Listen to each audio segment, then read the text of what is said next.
ತಿಳಿಸುವುದಾದರೆ, ರಾಜ್ಯದಲ್ಲಿ ಕಾಂಗ್ರೆಸ್ ಸರ್ಕಾರ ಆಡಳಿತ ಬಂದ ನಂತರ ಗ್ಯಾರಂಟಿಗಳ ಆಧಾರದ ಮೇಲೆ ಸರ್ಕಾರ ಅಧಿಕಾರವನ್ನು ಪಡೆದುಕೊಂಡ ನಂತರ ದಲಿತರಿಗಾಗಿ ಇಟ್ಟಂಥ 26,000 ಕೋಟಿ ಹಣವನ್ನು ಕೂಡ ಬೇರೆ ಖಾತೆಗೆ ವರ್ಗಾವಣೆ ಮಾಡುವ ಮೂಲಕ ದೊಡ್ಡ ಅವ್ಯವಹಾರ ಈ ರಾಜ್ಯದಲ್ಲಿ ನಡೆದಿದೆ. ಇದರ ಬಗ್ಗೆ ಈಗಾಗಲೇ ದಲಿತ ಸಂಘಟನೆಗಳ ಒಕ್ಕೂಟದಿಂದ ನಾಳೆ ಕೂಡ ಫ್ರೀಡಂ ಪಾರ್ಕ್ ಬೆಂಗಳೂರಲ್ಲಿ ಕೂಡ ದೊಡ್ಡ ಮಟ್ಟದ ಪ್ರತಿಭಟನೆ ಕೂಡ ನಡೀತಾ ಇದೆ. ರಾಜ್ಯಾದ್ಯಂತ ದಲಿತ ಸಂಘಟನೆಗಳು ಕೂಡ ಇದರ ದೊಡ್ಡ ಮಟ್ಟದಲ್ಲಿ ಹೋರಾಟವನ್ನು ನಡೆಸ್ತಾ ಇದೆ. ಅದೇ ರೀತಿ ಬೇರೆ ಬೇರೆ ಇಲಾಖೆಗಳಲ್ಲಿ ಬೇರೆ ಬೇರೆ ನಿಗಮಗಳಿಂದ ಹಣವನ್ನು ವರ್ಗಾವಣೆ ಮಾಡಿದ ಮೂಲಕ ಕೂಡ ದೊಡ್ಡ ಮಟ್ಟದಲ್ಲಿ ಅವ್ಯವಹಾರದ ಕುರಿತು ಪ್ರತಿಭಟನೆ ನಡೀತಾ ಇದೆ. ಅದೇ ಮಾದರಿಯಲ್ಲಿ ಬೆಳ್ತಂಗಡಿಯಲ್ಲಿ ಕೂಡ ನಡೆಯುವಂತಹ ಈ ಗ್ಯಾರಂಟಿ ಯೋಜನೆಯ ಹೆಸರಿನಲ್ಲಿ ನಡೆಯುವಂತಹ ಅವ್ಯವಹಾರ ಕುರಿತು ಇವತ್ತು ಪತ್ರಿಕಾಗೋಷ್ಠಿಯಲ್ಲಿ ಅನ್ನ ಸಾಲಿನ ತಿಳಿಸ್ಕೊಡ್ಲಿಕ್ಕಿದ್ದಾರೆ. ಹಾಗಾಗಿ ಸರ್, ವಿಚಾರವನ್ನು ನೀವು ತಿಳಿಸ್ಕೊಡ್ಬೇಕಾಗಿ ಕೇಳ್ಕೊಳ್ತೀವಿ. ಎಲ್ರಿಗೂ ವಂದನೆಗಳು. ಪತ್ರಿಕಾಗೋಷ್ಠಿ ಕರೆದಿರುವಂಥ ಮುಖ್ಯ ಉದ್ದೇಶ, ಈ ರಾಜ್ಯದಲ್ಲಿ ಸರ್ಕಾರ ಯಾವ ರೀತಿಯಲ್ಲಿ ಲೂಟಿ ಹೊಡಿತಿದೆ, ಅದೇ ರೀತಿಯಲ್ಲಿ ನಮ್ಮ ಬೆಳ್ತಂಗಡಿಯ ತಾಲೂಕು ಆಡಳಿತ ಮತ್ತು ಅಬಕಾರಿ ಇಲಾಖೆಯಿಂದ ವ್ಯಾಪಕವಾದ ಭ್ರಷ್ಟಾಚಾರ ನಡೀತಾ ಇದೆ. ಇದಕ್ಕೆ ಸಂಬಂಧಪಟ್ಟಂತೆ ನಾವು ಒಂದಷ್ಟು ಮಾಹಿತಿಯ ಅಡಿಯಲ್ಲಿ ಒಂದಷ್ಟು ದಾಖಲೆಗಳನ್ನು ತಗೊಂಡಿದ್ದೇವೆ. ಇದರ ಎಲ್ಲ ವಿವರಣೆಗಳನ್ನು ನಾನು ನಿಮಗೆ ಮುಂದೆ ತಿಳಿಸಿಕೊಡಲಿಕ್ಕಿದ್ದೇನೆ. ರಾಜ್ಯದಲ್ಲಿ ಆಡಳಿತ ನಡೆಸಿರುವಂಥ ಸರ್ಕಾರದಿಂದ ಅದು ಮೂಢ ಹಗರಣ ಆಗಿರ್ಬೋದು, ವಾಲ್ಮೀಕಿ ನಿಗಮದಲ್ಲಿ ನಡೆದಂಥ ಅವ್ಯವಹಾರ ನಡೆದಂತೆ ಬೆಳ್ತಂಗಡಿ ತಾಲೂಕು ಆಡಳಿತ ಹಾಗೂ ಅಬಕಾರಿ ಇಲಾಖೆಯವರ ವ್ಯಾಪಕ ಭ್ರಷ್ಟಾಚಾರವನ್ನು ನಾನು ತಮ್ಮ ಮುಂದೆ ಇಡಲಿಕ್ಕೆ ಬಯಸ್ತೇನೆ. ತಮಗೆಲ್ಲರಿಗೂ ಗೊತ್ತಿರ್ಬೋದು, ಈ ರಾಜ್ಯದಲ್ಲಿ ವಿಧಾನಸಭಾ ಚುನಾವಣೆ ನಡೆಯುವಂಥ ಸಂದರ್ಭದಲ್ಲಿ ಜನರಿಗೆ ಆಮಿಷ ಒಡ್ಡಿ ಒಂದು ಪುಕ್ಕಟೆ ಕೊಡ್ತೇವೆ ಅಂತ ಹೇಳಿ ಗ್ಯಾರಂಟಿ ಯೋಜನೆಯನ್ನು ತಂದು ಅಧಿಕಾರಕ್ಕೆ ಬಂದಿದ್ದಾರೆ. ಅದೇ ರೀತಿ ಅದಾದ ನಂತರ ಲೋಕಸಭೆ ಚುನಾವಣೆ ಹತ್ತಿರ ಬರುವಾಗ ಇವರು ರಾಜ್ಯದ 224 ವಿಧಾನಸಭಾ ಕ್ಷೇತ್ರದಲ್ಲಿ ಕೂಡ ಗ್ಯಾರಂಟಿ ಯೋಜನೆಯ ಫಲಾನುಭವಿಗಳ ಒಂದು ಸಮಾವೇಶವನ್ನು ಮಾಡ್ತಾರೆ. ಈ ಸಮಾವೇಶದಲ್ಲಿ ಕೂಡ ಒಂದಷ್ಟು ದುಡ್ಡು ಇವರು ಅವ್ಯವಹಾರ ಮಾಡಿರೋದು ನಮಗೆ ಗೊತ್ತಾಗ್ತಾ ಇದೆ. ಅದೇನಂತ ಹೇಳಿದರೆ, ನಾವು ಇಲ್ಲಿ ಬೆಳ್ತಂಗಡಿಯಲ್ಲಿ ಮಾರ್ಚ್ 9ನೇ ತಾರೀಕಿನಂದು ಇವರು ಗುರುವಾನಕೆರೆ ಕಿನ್ನೆಮ್ಮ ಸಭಾಭವನದಲ್ಲಿ ಈ ಬೆಳ್ತಂಗಡಿ ತಾಲೂಕಿನ ಫಲಾನುಭವಿ ಯಾರು ಇದ್ದಾರೆ ಅವರನ್ನೆಲ್ಲ ಕರೆಸಿ ಒಂದು ಸಮಾವೇಶ ಮಾಡ್ತಾರೆ. ಈ ಸಮಾವೇಶಕ್ಕೆ ಎಲ್ಲ ಖರ್ಚು ವೆಚ್ಚವನ್ನು ನಮ್ಮ ತಾಲೂಕು ಆಡಳಿತದಿಂದ ಪಾವತಿ ಮಾಡಲಾಗಿದೆ. ತಮಗೆಲ್ಲರಿಗೂ ಕೂಡ ನಾನು ಬಿಲ್ ಸಮೇತವಾಗಿ ಈಗ ವಿವರಿಸ್ತೇನೆ. ಇವರು GK ಬಜಾರು ಸಾಮಗ್ರಿ ಅಂತ 31,494 ರೂಪಾಯಿ ತಗೊಳ್ತಾರೆ. ದುರ್ಗಾ ಗ್ರ್ಯಾಂಡು ಅಲ್ಲಿಂದ ಕೂಡ ಉಪಹಾರ ಬಂದಿದೆ 7,800 ರೂಪಾಯಿ. ಮತ್ತು ಪೈ ಕ್ಯಾಟ್ರಿಂಗ್ ತಂಪು ಪಾನೀಯ ಅಂದರೆ ಮಜ್ಜಿಗೆ ಸುಮಾರು 12,000 ರೂಪಾಯಿದ ಬಂದಿದೆ. ವಿಶೇಷ ಊಟ ರೂಪಾ ಕ್ಯಾಟ್ರಿಂಗ್ ಅಲ್ಲಿಂದ 8,000 ಬಂದಿದೆ. ಇದರ ಜೊತೆಗೆ ನೋಡಿ, LPG ಗ್ಯಾಸ್ ಕೂಡ 10,746 ಇವರು ಪಾವತಿ ಮಾಡಿದ್ದಾರೆ. ಇದೆಲ್ಲ ಪಾವತಿಗಳು ಕೂಡ ತಾಲೂಕು ಕಚೇರಿಯಿಂದ ಆಗಿರುವಂಥದ್ದು. ಬಹಳ ವಿಶೇಷ ಅಂದರೆ, ನಿಮಗೆ ಗೊತ್ತಿರ್ಬೋದು, ನಾನು ದಾಖಲೆ ಈಗ ತಮ್ಮ ಎದುರಿಗೆ ಇಡ್ತೇನೆ.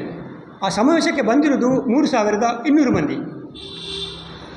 ಇದು ಎಲ್ಲಿಂದ ನಮಗೆ ದಾಖಲೆ ಅಂದರೆ, ಆ ಸಮಾವೇಶದಲ್ಲಿ ತಾಲೂಕು ಪಂಚಾಯತಿನ ಕಾರ್ಯನಿರ್ವಹಣಾಧಿಕಾರಿಯವರು ಧನ್ಯವಾದ ಕೊಡುವಾಗ ಸ್ಪಷ್ಟವಾಗಿ ಹೇಳ್ತಾರೆ, 3,200 ಜನ ನೀವು ಬಂದಿದ್ದೀರಿ, ನಿಮಗೆ ಬಸ್ಸಿನ ವ್ಯವಸ್ಥೆ ನಾವು ಮಾಡಿದ್ದೇವೆ ಮತ್ತು ಊಟೋಪಚಾರ ಮಾಡಿದ್ದೇವೆ ಅಂತ ಹೇಳಿದ್ದಾರೆ. ಅದು ಬೇಕಾದರೆ ವಿಡಿಯೋ ಇದೆ, ನಾನು ತೋರಿಸ್ತೇನೆ. 3,200 ಬಂದಿರುವಂಥದ್ದು. ಈಗ ಇಷ್ಟೆಲ್ಲ ಖರ್ಚು ಮಾಡಿದ್ದಾರೆ ನೋಡಿ. ಇಲ್ಲಿ ಕ್ಯಾಟ್ರಿಂಗ್ ತಂದಿದ್ದಾರೆ, LPG ಗ್ಯಾಸ್ ತೊಗೊಂಡಿದ್ದಾರೆ. ಇದೊಂದು ಕೂಡ ದೊಡ್ಡ ವಿಶೇಷ ಅಂತ ಹೇಳಿದರೆ, ಇವರು 5,000 ಊಟವನ್ನು ಸೌತಡ್ಕ ಮಹಾಗಣಪತಿ ದೇವಸ್ಥಾನದಿಂದ ತರಿಸಿದ್ದಾರೆ. ಇದೆ ನಮ್ಮ ಹತ್ರ ಇಲ್ಲಿ ಮಾಹಿತಿ ಇದೆ. ಆನಂತರ ಸೌಂಡ್ ಸಿಸ್ಟಮು ಇದೆಲ್ಲ ಬಿಲ್ ನಾನು ತಮ್ಮ ಮುಂದೆ ಇಟ್ಟಿದ್ದೇನೆ. ವೇದಿಕೆ ಅಲಂಕಾರ, ಶ್ರದ್ಧಾ ಎಂಟರ್ಪ್ರೈಸಸ್, ಅಶ್ವಥ್ ಕುಮಾರ್ಗೆ, ಉಳ್ಳಾಲ್ತಿ ಎಂಟರ್ಪ್ರೈಸಸ್, ಝೂಮ್ ಟಿವಿಯವರಿಗೆ 2 ಸಲ ಪೇಮೆಂಟ್ ಮಾಡಿದ್ದಾರೆ. ಮತ್ತು ಜನರನ್ನು ಕರೆತರಲಿಕ್ಕೆ KSRTC ಬಸ್ಸಿನಿಂದ 41 ಲಕ್ಷ ರೂಪಾಯಿದ 5,350 ರೂಪಾಯಿ ಪಾವತಿಸಿದ್ದಾರೆ. ಮತ್ತು ಕುಂಭಶ್ರೀ ಶಾಲಾ ಬಸ್, ಅಲ್ಮನ್ಸೇರ್ ಆಂಗ್ಲ ಮಾಧ್ಯಮಿಕ ಶಾಲೆ, ಧರ್ಮಸ್ಥಳ ಮಂಜುನಾಥೇಶ್ವರ ಆಂಗ್ಲ ಮಾಧ್ಯಮ ಶಾಲೆ, ಇದಕ್ಕೂ ಕೂಡ 4,500 ರೂಪಾಯಿ ಪಾವತಿಸಿದ್ದಾರೆ. ಒಟ್ಟು ಒಂದು 10 ಲಕ್ಷದಷ್ಟು ಇಲ್ಲಿ ಖರ್ಚಾಗಿದೆ. 10,39,423 ರೂಪಾಯಿ. ಈ ಎಲ್ಲ ಖರ್ಚುಗಳ ಪಾವತಿಯಲ್ಲಿ ನಿಯಮಗಳನ್ನು ಗಾಳಿಗೆ ತೂರಲಾಗಿದೆ. ಏನು ನಿಯಮ ಅಂತ ಹೇಳಿದರೆ, ಅವರು ಬಿಲ್ ಪಾವತಿ ಮಾಡುವಾಗ ಕ್ರಮಬದ್ಧವಾಗಿ ಬಿಲ್ ಪಾವತಿ ಮಾಡಿಲ್ಲ ಮತ್ತು ಬಿಲ್ಲಿನಲ್ಲಿ ಅವ್ಯವಹಾರವಾಗುವುದು ಸ್ಪಷ್ಟವಾಗಿ ಕಂಡುಬಂದಿದೆ. ಮತ್ತೇನಂತ ಹೇಳಿದರೆ ನೋಡಿ, ನಾನು ಆಗಲೇ ಹೇಳಿದೆ 3,200 ಮಂದಿಗೆ ಇವರು ಸೌತಡ್ಕ ದೇವಸ್ಥಾನದಿಂದ ಊಟವನ್ನು ತರಿಸ್ತಾರೆ. ನಾನು ಹೇಳುವಂಥದ್ದು, ಇವರಿಗೆ ದೇವಸ್ಥಾನದ ಅಭಿವೃದ್ಧಿ ಮಾಡಬಾರ್ದು ಅಂತ ಇವರು ಆದೇಶ ಹೊರಡಿಸ್ತಾರೆ ಸರ್ಕಾರದವರು. ಆದರೆ ದೇವಸ್ಥಾನದ ಊಟ ಬೇಕು ಇವರಿಗೆ. ನಾವು ಯೋಚನೆ ಮಾಡಬೇಕಾದದ್ದು, ಇಡೀ ರಾಜ್ಯಾದ್ಯಂತ ಭಕ್ತರು ಬಂದು ಏನು 3 ಸುತ್ತು ತಲೆಗೆ ತಿರುಗಿಸಿ ಉಂಡಿಗೆ ಹಾಕ್ತಾರೆ, ಅದು ಇವರಿಗೆ ಊಟ ಮಾಡಲಿಕ್ಕೋಸ್ಕರ. ಆದರೆ ಸರ್ಕಾರಿ ಶಾಲೆಯ ಆವರಣದಲ್ಲಿ ನಾವು ಗಣಪತಿ ಪೂಜೆ ಮಾಡುವಂತಿಲ್ಲ. ಊಟ ಮಾತ್ರ ಇವರಿಗೆ ಧಾರ್ಮಿಕ ದತ್ತಿ ಇಲಾಖೆಯ ದೇವಸ್ಥಾನದ ಊಟ ಬೇಕು. ಎಂಥ ದುರ್ದೈವ! ಇಲ್ಲಿ ನೋಡಿ, 3-4 ಶಾಲೆಗೆ ಇವರು ಪಾವತಿಸಿದ್ದಾರೆ. ತಮ್ಮ ಮುಂದೆ ನಾನು ಯಾವ ಶಾಲೆ ಅಂತ ಈಗ ಹೇಳ್ತೇನೆ ಮತ್ತು ನಿಮಗೆ ಕೂಡ ಕೊಟ್ಟಿದ್ದೇನೆ. ಈಗ ಈ ಶಾಲೆಗೆ ಶಾಲಾ ಬಸ್ಸುಗಳಿಗೆ ಸರ್ಕಾರದ ನಿಯಮ ಪ್ರಕಾರ ಬಾಡಿಗೆ ಕೊಡುವಂತಿಲ್ಲ. ಈಗ ಎಷ್ಟೇ ಪ್ರಶ್ನೆ ಆಗಿರುವಂಥದ್ದು ಏನು ಅಂತ ಹೇಳಿದರೆ, ಈ ತಹಸೀಲ್ದಾರ್ ಶಾಲೆಯ ಬಸ್ಸಿಗೆ ಕೂಡ ಪಾವತಿಸಿದ್ದಾರೆ. 3 ಶಾಲೆಯ ಬಿಲ್ ಇದೆ. ಆ ಬಿಲ್ಲು ಕೂಡ ಅದು ಒರಿಜಿನಲ್ ಬಿಲ್ ಅಲ್ಲ. ನಿಮಗೆ ನಾನು ತೋರಿಸ್ತೇನೆ ಎಲ್ರಿಗೂ ಕೂಡ. ಇಲ್ಲಿದೆ ನನ್ನ ಹತ್ರ ಬಿಲ್ ನೋಡಿ. ಎಲ್ಲ ಬಿಲ್ಲುಗಳು ಇಲ್ಲಿ ನೋಡಿ, ಈ ಪೇಮೆಂಟ್ ಆಗಿದೆ. ಎಲ್ಲ ಬಿಲ್ಲುಗಳು ಈ ಪೇಮೆಂಟ್ ಆಗಿದೆ ತಾಲೂಕು ಕಚೇರಿಯಿಂದ. ಇಲ್ಲಿ ನಿಮಗೆ ಡೌಟ್ ಬರ್ಬೋದು, ಅವ್ಯಾವರು ಏನು ಅಂತ ನೋಡಿ. ಆಶಾ ಸೌಂಡಿಗೆ ಪಾವತಿಸಿರುವಂಥ ಬಿಲ್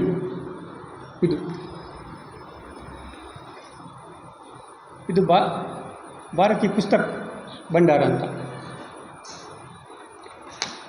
ಅನಂತರ KSRTCಗೆ 41,05,350 ರೂಪಾಯಿ ಬಿಲ್ ಪೇಮೆಂಟ್ ಆಗಿದೆ. ನಾವು ಯೋಚನೆ ಮಾಡಬೇಕು ಏನಂತ ಹೇಳಿದರೆ, ಅಲ್ಲಿ ಹೆಚ್ಚಂದರೆ 2,000 ಜನ ಕೂತ್ಕೊಳ್ಬೋದು. ಇಲ್ಲಿ 41 ಲಕ್ಷ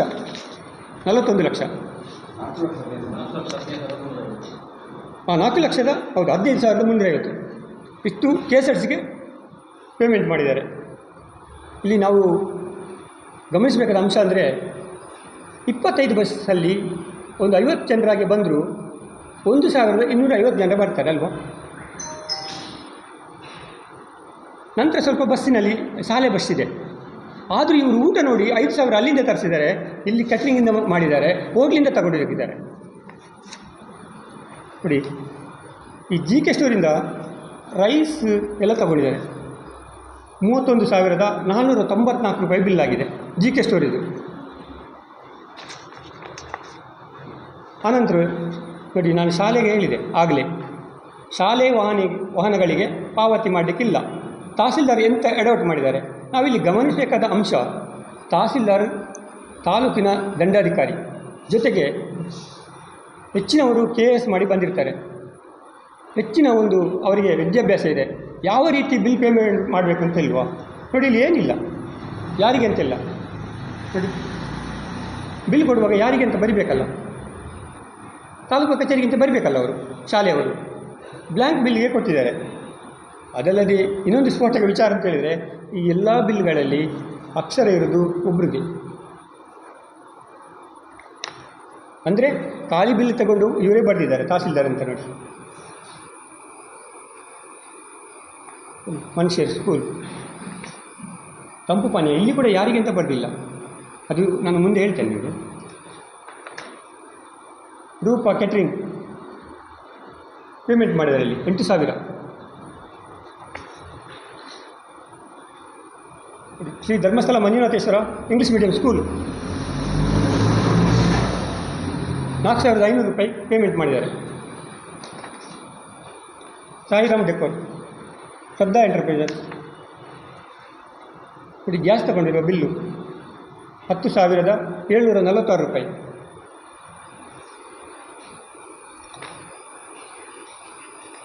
ಇದು school bill. Vidyashree, Vidyasagar, Mary School, Laila, Saint Mary's, Ashwath Kumar, ಇದೆಲ್ಲ ಪೆಂಡಲ್ ಹಾಕಿದ್ದು ಅಂತ ಕೊಟ್ಟಿದ್ದಾರೆ ಬಿಲ್. ಇದು ಝೂಮ್ ಟಿ ವಿಯವರು 2 ಬಿಲ್ ಕೊಟ್ಟಿದ್ದಾರೆ.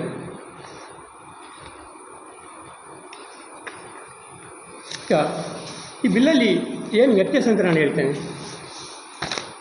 ದುರ್ಗಾ ಗ್ರ್ಯಾಂಡ್ ಹೋಟ್ಲಿಗೆ ಯಶೋಧರ್ ಅವ್ರದ್ದು ಬಿಲ್ ಇದೆ, ಲೋಕನಾಥ್ ಜಾರಪ್ಪ ಅವರಿಗೆ ಪೇಮೆಂಟ್ ಮಾಡಿದ್ದಾರೆ ಸೆಕೆಂಡ್ ಪಾರ್ಟಿಗೆ. ಇನ್ನು ಶ್ರೀ ವಿದ್ಯಾಶ್ರೀ ಸ್ಕೂಲಲ್ಲಿ ಪೇಮೆಂಟ್ ವಾಚರ್ ರಿಸಿಪ್ಟ್ ಕೊಡಲಿಲ್ಲ. ಸೇಂಟ್ ಮೇರಿ ಸ್ಕೂಲ್ ಬಿಲ್ ಡೀಟೇಲ್ ಇಲ್ಲ, ಸಿಗ್ನೇಚರ್ ಇಲ್ಲ, ಸೀಲ್ ಇಲ್ಲ ಆ ಬಿಲ್ಲಲ್ಲಿ. ಇನ್ನೊಂದು ವಿಶೇಷ ಏನಂದರೆ ಈ ಬಿಲ್ಲಲ್ಲಿ ಇವರು GST ಇಲ್ಲದಕ್ಕೆ GST ಕೊಟ್ಟಿದ್ದಾರೆ. ವೆರಿಫೈ ಮಾಡಬೇಕಾ ಬೇಡವಾ? ಇದರಲ್ಲಿ ಬಿಲ್ಲಲ್ಲಿ GST ಇರಲಿಲ್ಲ ಆವಾಗ. ಯಾವಾಗ ಇವರು ಪೇಮೆಂಟ್ ಮಾಡಿದ್ದಾರೆ ಆವಾಗ GST ಇಲ್ಲ, GST ಕೊಟ್ಟಿದ್ದಾರೆ. ನೋಡಿ, ಇದು ಮಹಾಗಣಪತಿ ದೇವಸ್ಥಾನದಿಂದ ಊಟ ತರಿಸಿದ್ರು ಅಂತ ಮಾಹಿತಿ. ಅಲ್ಲಿ ಮಾರ್ಚ್ 23ರಿಂದ 24ರವರೆಗೆ 5,37,780 ಭೋಜನ ಸ್ವೀಕಾರ ಮಾಡಿದ್ದಾರೆ. ಆದರೆ ಇವರು ಒಂದೇ ದಿವಸಕ್ಕೆ 1,42,723 ರೂಪಾಯಿಯ ಊಟ ತರಿಸಿದ್ದಾರೆ. ಈ ಊಟವನ್ನು 4-5 ದಿವಸ ಭಕ್ತರು ಊಟ ಮಾಡ್ತಾಯಿದ್ರು. ಆ ಊಟವನ್ನು ಇವರು ಒಂದೇ ದಿವಸ ಮಾಡಿಸಿದ್ದಾರೆ. 5,000 ನೋಡಿ, ಇಲ್ಲಿದೆ 5,000 ಅಂತ ಬರ್ತಿದ್ದಾರೆ ನೋಡಿ. ಹೌದು, ಊಟ ಜಾಸ್ತಿ ತರಿಸಿದ್ದಾರೆ. ಅದೇ ನಾನು ಹೇಳ್ತಾ ಇರುವಂಥದ್ದು, ಅನುಮಾನಕ್ಕೆ ಇದೆಯಲ್ಲ. ಹೌದು, ಬರ್ತಿದ್ದಾರೆ ನೋಡಿ, 5,000 ಊಟ ಅಂತ ಮಾಡಿದ್ದಾರೆ. ಅದರಲ್ಲಿ ಅಮೌಂಟ್ ಕೂಡ ಮಾಡಿದ್ದಾರೆ. ನಾನು ಅಮೌಂಟ್ ಕೇಳಿದೆ, ಇಷ್ಟು ಊಟಕ್ಕೆ 5,000 ಊಟಕ್ಕೆ ಎಷ್ಟು ಖರ್ಚಾಗುತ್ತೆ ಅಂತ ನೋಡಿ.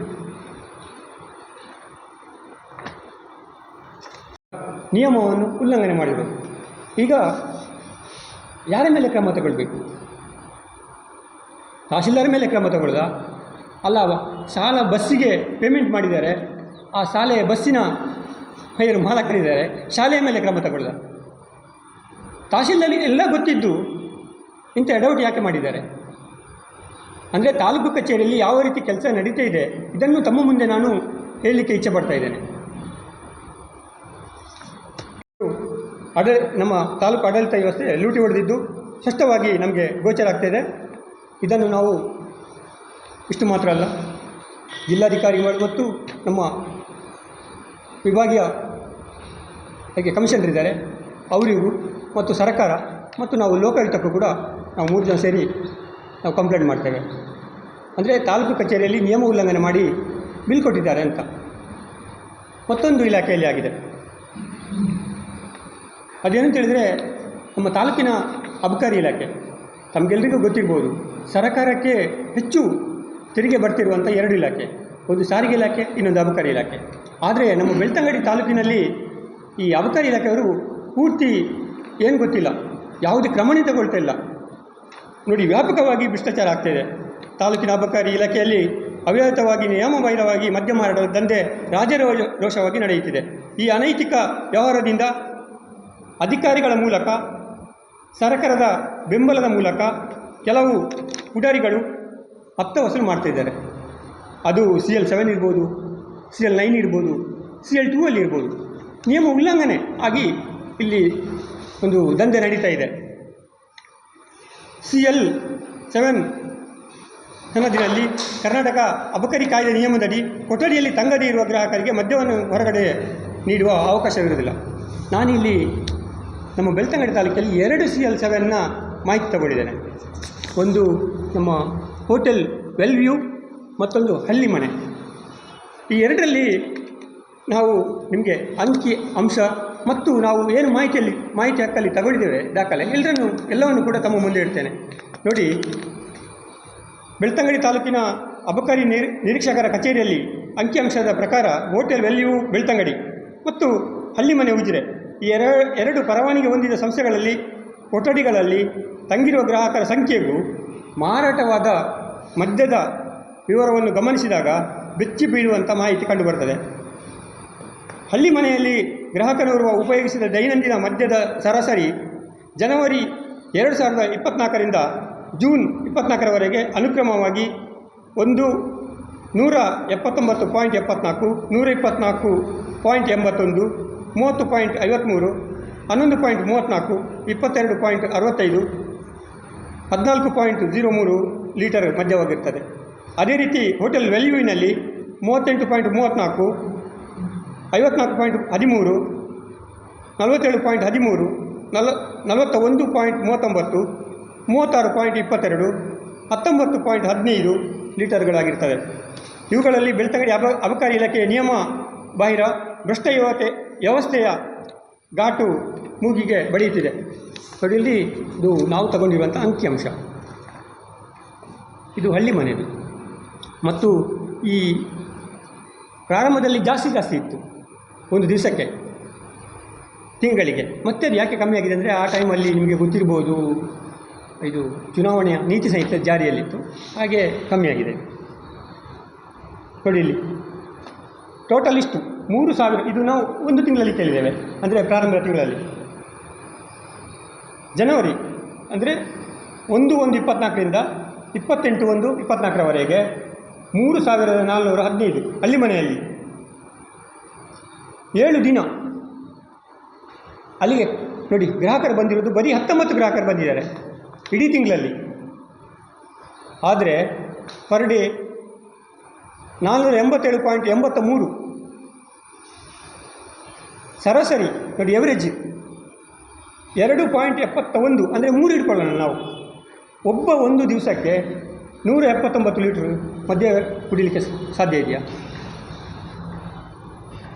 ಅಂದರೆ ಇದು ಹೊರಗಿನ ಗ್ರಾಹಕರಿಗೆ ಅಲ್ಲಿ ಅವರು ಕೊಟ್ಟಿದ್ದಾರೆ ಅನ್ನೋದು ಸ್ಪಷ್ಟವಾಗಿ ಗೊತ್ತಾಗ್ತದೆ. ಇಷ್ಟು ನಿಯಮ ಉಲ್ಲಂಘನೆ ಆಗ್ತಾಯಿದ್ರು ಕೂಡ ಬೆಳ್ತಂಗಡಿ ತಾಲೂಕಿನ ಅಬಕಾರಿ ಇಲಾಖೆಯವರು ಯಾವುದೇ ಕ್ರಮ ತಗೊಂಡಿಲ್ಲ. ಇದರ ಅರ್ಥ ಏನು? ಮಾಮೂಲು ವಸೂಲಾಗಿ ಅವರಿಗೆ ಸಿಗ್ತಾ ಇದೆ. ಹಾಗಾಗಿ ಯಾವುದೇ CL7 ಇರ್ಬೋದು, CL2 ಇರ್ಬೋದು, CL9 ಇರ್ಬೋದು, ಯಾವುದರ ಬಗ್ಗೆಯೂ ಅವರು ಕ್ರಮ ತಗೊಳ್ಳೋದಿಲ್ಲ.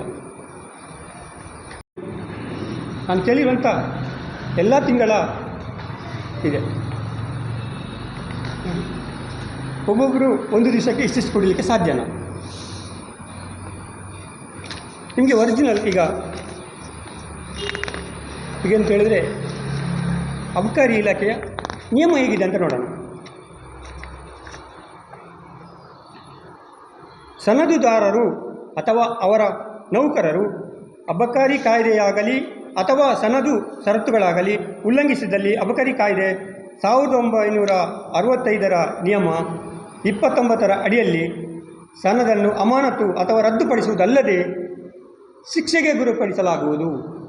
ಈಗ ನಾನು ಬೆಳ್ತಂಗಡಿ ತಾಲೂಕಿನ ಅಬಕಾರಿ ನಿರೀಕ್ಷಕರಲ್ಲಿ ಕೇಳ್ತಾ ಇದ್ದೇನೆ, ಇವರಿಗೆ ಶಿಕ್ಷೆ ಕೊಡ್ತೀರಾ ನೀವು? ನಿಯಮ ಉಲ್ಲಂಘನೆ ಆಗಿದೆ. ದಿವಸಕ್ಕೆ 179 ಲೀಟರ್ ಮದ್ಯ ಮಾರಾಟ ಆಗಿದೆ. ಆದರೆ ಬಂದಿರುವಂಥ ಗ್ರಾಹಕರು 3 ಜನ. ಇದಕ್ಕೆ ಸಂಬಂಧಪಟ್ಟಂತೆ ತಮಗೆ ಇಲ್ಲಿ ದಾಖಲೆಯನ್ನು ಕೊಡಲಿಕ್ಕಿದ್ದೇನೆ. ಮತ್ತು ನೋಡಿ, ಇದು ಅವರ ಲೈಸೆನ್ಸ್ 2. ಈ ಲೈಸೆನ್ಸ್ನಲ್ಲಿ ಕಂಡೀಷನ್ಸ್ ಅಂತ ಇದೆ. ಈಗ ನಾನು ಓದಿದ್ದಲ್ಲ, ಅದೇ ಕಂಡೀಷನ್ ಅಲ್ಲಿದೆ. ಅವರಿಗೆ ಶಿಕ್ಷೆ ಕೊಡಬೇಕು ಅಂತ, ಇಲ್ಲಾಂದರೆ ಅವರ ಲೈಸೆನ್ಸ್ ಕ್ಯಾನ್ಸಲ್ ಮಾಡಬೇಕು ಅಂತ ಇದೆ ಇದರಲ್ಲಿ. ಜನವರಿ 224ರಿಂದ ಜೂನ್ 224ರವರೆಗೆ ನೋಡಿ, ಇದು ತಂಗಿರುವಂಥ ಗ್ರಾಹಕರು ಒಂದೊಂದು ದಿವಸಕ್ಕೆ. ಅವರು ಒಂದೊಂದು ದಿವಸ ಎಷ್ಟೆಷ್ಟು ಗ್ರಾಹಕರು ತಂಗಿದ್ರು ಅಂತ ಮಾಹಿತಿ ಕೊಟ್ಟಿದ್ದಾರೆ ಅಬಕಾರಿ ಇಲಾಖೆಯವರು. ಅವರು ಕುಡಿದಿರೋದು ಎಷ್ಟು ಅಂತ ಇಲ್ಲಿದೆ ನೋಡಿ. ಅದು ಅವರು ಏನು ಕೊಟ್ಟಿದ್ದಾರೆ ಅಂದರೆ ವರದಿಯಲ್ಲಿ ಒಂದು ತಿಂಗಳಿಗೆ ಎಷ್ಟು ಮಾರಾಟ ಆಗಿದೆ ಮದ್ಯ. ಅಲ್ಲಿ ವಿಸ್ಕಿ, ಬಿಯರ್ ಮತ್ತು ಏನು ಇದೆ ಅಲ್ಲಿ, ಏನು ವೈನ್ ಅಂತ ಇದೆ, ಅಷ್ಟದ್ದು ಮಾತ್ರ 3 ಐಟಮ್ ಕೊಟ್ಟಿದ್ದಾರೆ. ಬೇರೆದು ಕೊಡಲಿಲ್ಲ ಅವರು. ಆದರೂ 3 ಐಟಮು ಒಬ್ಬ ವ್ಯಕ್ತಿ ಒಂದು ದಿವಸಕ್ಕೆ 179 ಲೀಟರ್ ಕುಡಿಲಿಕ್ಕೆ ಸಾಧ್ಯ ಇದೆಯಾ? ನಾವು ಎಲ್ಲ ದಾಖಲೆ ಸಮೇತ ನೋಡಿ, ಎಲ್ಲ ದಾಖಲೆಗಳಿದೆ. ಇದು ಮಾಹಿತಿ ಹಕ್ಕಿನ ನಿಯಮದಡಿ ಪಡೆದುಕೊಂಡಿರುವಂಥದ್ದು. ಈ ಅಬಕಾರಿ ಇಲಾಖೆ ಇಲ್ಲಿ ಕ್ರಮ ತಗೊಳ್ತಿಲ್ಲ. ಬೆಳ್ತಂಗಡಿಯಲ್ಲಿ ಈ 2 CL7ಗಳು ನಿಯಮ ಉಲ್ಲಂಘನೆ ಮಾಡಿ ಮದ್ಯ ಮಾರಾಟ ಮಾಡ್ತಿದ್ದಾರೆ. ಇವರ ಮೇಲೆ ಅವರು ಕೂಡಲೇ ಕ್ರಮ ತಗೊಳ್ಬೇಕು. ನಾವು ಅಬಕಾರಿ ಇಲಾಖೆಯ ಡೆಪ್ಯೂಟಿ ಕಮಿಷನರ್ ಇರ್ಬೋದು ಮತ್ತು ಆಯುಕ್ತರಿಗೆ ಮತ್ತು ಲೋಕಾಯುಕ್ತಕ್ಕೆ ಕೂಡ ಇದನ್ನು ನಾವು ದೂರು ಕೊಡಲಿಕ್ಕಿದ್ದೇವೆ. ನಮ್ಮ ಹತ್ರ ಎಲ್ಲ ಮಾಹಿತಿಗಳು, ಎಲ್ಲ ವಿವರಗಳು ನಮ್ಮಲ್ಲಿದೆ. ರಾಜ್ಯದ ಬೇರೆ ಬೇರೆ ಕಡೆಯಲ್ಲಿ ಇವರು ಈ ಗ್ಯಾರಂಟಿ ಸಮಾವೇಶ ಮಾಡಬೇಕಾದ್ರೆ ದುಡ್ಡು ಸರ್ಕಾರದಿಂದ ಬಂದಿದೆ, ಅದು ಜಿಲ್ಲಾಧಿಕಾರಿಯವರಿಗೆ ಬಂದಿದೆ, ಅಲ್ಲಿಂದ ತಾಲೂಕಿಗೆ ಬಂದಿದೆ. ಈ ಗ್ಯಾರಂಟಿ ಯೋಜನೆ 224 ವಿಧಾನಸಭಾ ಕ್ಷೇತ್ರದಲ್ಲಿ ಕೂಡ ಬಂದಿದೆ. ಈ ತಹಸೀಲ್ದಾರ್ ಇಷ್ಟು ಖರ್ಚು ಮಾಡುವಾಗ ಯಾವುದೇ ನಿಯಮವನ್ನು ಉಲ್ಲಂಘನೆ ಮಾಡಿಲ್ಲ. ನೋಡಿ, ಇವರು ಪೊಳ್ಳು ಭರವಸೆ ಕೊಟ್ಟು ಜನರಿಗೆ ಗ್ಯಾರಂಟಿ ಯೋಜನೆಯಲ್ಲಿ ನಾವು ಏನು ಗೃಹಲಕ್ಷ್ಮಿ ಇರ್ಬೋದು, ವಿದ್ಯುತ್ ಇರ್ಬೋದು, ಅದೆಲ್ಲ ಕೊಡ್ತೇವೆ ಅಂತ ಹೇಳಿದ್ದಾರೆ. ವಿದ್ಯುತ್ತು ಒಂದು ದಿವಸಕ್ಕೆ 4 ಸಲ ವಿದ್ಯುತ್ ಕಟ್ಟಾಗ್ತಾ ಇದೆ. ಅದಲ್ಲದೆ ಮೊದಲಿಂದ ಈಗ ವಿದ್ಯುತ್ ದರವನ್ನು ಕೂಡ ಏರಿಸಿದ್ದಾರೆ. ಎಂಥ ದುರವಸ್ಥೆ ಇದೆಲ್ಲ. ಈ ಗೃಹಲಕ್ಷ್ಮಿ ಯೋಜನೆ, ನಾನು ಒಂದು ಮಾಹಿತಿಯಲ್ಲಿ ಅರ್ಜಿ ಕೊಟ್ಟೆ ನಮ್ಮ ಬೆಳ್ತಂಗಡಿಯ ಮಹಿಳಾ ಮತ್ತು ಮಕ್ಕಳ ಕಲ್ಯಾಣ ಇಲಾಖೆಗೆ. ಆದರೆ ಇಷ್ಟರವರೆಗೆ ಅವರು ಸ್ಪಷ್ಟವಾದ ಉತ್ತರವನ್ನೇ ಕೊಡಲಿಲ್ಲ. ಅಲ್ಲಿ ಅರ್ಜಿಗಳು ಕೊಳಿತಾ ಇದೆ ಬ್ಯಾಗಲ್ಲಿ. ನಾನು ಸರ್ಕಾರಕ್ಕೆ ಆಗ್ರಹ ಪಡಿಸ್ತಾ ಇದ್ದೇನೆ, ನೀವು ಮೊದಲು ಅಲ್ಲಿ ಎಷ್ಟು ಗೃಹಲಕ್ಷ್ಮಿ ಯೋಜನೆ ಅರ್ಜಿದಾರರಿಗೆ ಆ ಯೋಜನೆಯನ್ನು ತಲುಪಿಸುವಂಥ ಕೆಲಸ ಮಾಡಿ. ನೀವು ಬದಲಾಗಿ ನೀವು ದಿನಕ್ಕೊಂದು ಕಚೇರಿ ಓಪನ್ ಮಾಡ್ತಿದ್ದೀರಾ. ನಮ್ಮ ಬೆಳ್ತಂಗಡಿಯಲ್ಲಿ ಕೂಡ ಸರ್ಕಾರದ ಗ್ಯಾರಂಟಿ ಯೋಜನೆ ಕಚೇರಿ ಓಪನ್ ಆಗಿದೆ. ಯಾವ ಉದ್ದೇಶಕ್ಕಾಗಿ? ಅದಕ್ಕೊಬ್ಬರು ಅಧ್ಯಕ್ಷರಿದ್ದಾರೆ, ಅಂಕಿಅಂಶ ಕೊಡಲಿ ಅವರು. ನಾವು ಇಷ್ಟು ಜನ ಅರ್ಜಿ ಹಾಕಿದ್ದಾರೆ, ಇಷ್ಟು ಫಲಾನುಭವಿಗಳಿಗೆ ನಾವು ಕೊಟ್ಟಿದ್ದೇವೆ, ಅದೆಲ್ಲ ವಿವರವಾಗಿ ನಮಗೆ ಕೊಡಲಿ. ಅದು ಬಿಟ್ಟುಕೊಂಡು ಇವರು ಯಾವ ಲೆಂಬಚಾರ ಮಾಡ್ತಾಯಿದ್ದಾರೆ. ಅವರು ಸಾವಿರ ಅರ್ಜಿ ಬಂದಲ್ಲಿ ಕೊಡ್ತಾ ಇದೆ. ಇವರು ತಾಲೂಕು ಕಚೇರಿಯಲ್ಲಿ, ಇಲ್ಲಿ ಏನು ತಾಲೂಕು ಪಂಚಾಯತ್ನಲ್ಲಿ ಕಚೇರಿ ತೆರೆಯುವ ಬದಲು ಎಲ್ಲ ಬೂತ್ ಮಟ್ಟದಲ್ಲಿ ಎಷ್ಟು ಫಲಾನುಭವಿಗಳು ಅರ್ಜಿ ಹಾಕಿದ್ದಾರೆ ಅವರ ಅಹವಾಲನ್ನು ಸ್ವೀಕರಿಸಿ ಅಹವಾಲು ಮುಖಾಂತರ ಅವರಿಗೆ ಒಂದು ನ್ಯಾಯ ಕೊಡುವಂಥ ಕೆಲಸ ಮಾಡಲಿ. ಇವರು ಜನರಿಗೆ ಏನು ಆಶ್ವಾಸನೆ ಕೊಟ್ಟಿದ್ದಾರೆ ಅದನ್ನು ಮಾಡೋದನ್ನು ಬಿಟ್ಟು ಸುಮ್ಮನೆ ಕಚೇರಿ ತೆರೆದುಕೊಂಡು ನಾವು ಗ್ಯಾರಂಟಿ ಯೋಜನೆಗಳನ್ನು ಕೊಟ್ಟಿದ್ದೇವೆ ಅಂತ ಹೇಳುವ ಬದಲು ಅದಕ್ಕೆ ಸಮರ್ಪಕವಾದ ಒಂದು ಇವರು ಅವರಿಗೆ ಮುಟ್ಟಿಸುವಂಥ ಕೆಲಸವನ್ನು ಮಾಡಬೇಕು ಅಂತ ನಾನು ಹೇಳ್ತಾ ಇದ್ದೇನೆ. ಹೆಚ್ಚಿನ news ಅಪ್ಡೇಟ್ಗಾಗಿ Prajaprakash news YouTube channel ಅನ್ನು ಸಬ್ಸ್ಕ್ರೈಬ್ ಮಾಡಿ ಮತ್ತು ಬೆಲ್ ಬಟನ್ ಕ್ಲಿಕ್ ಮಾಡಿ.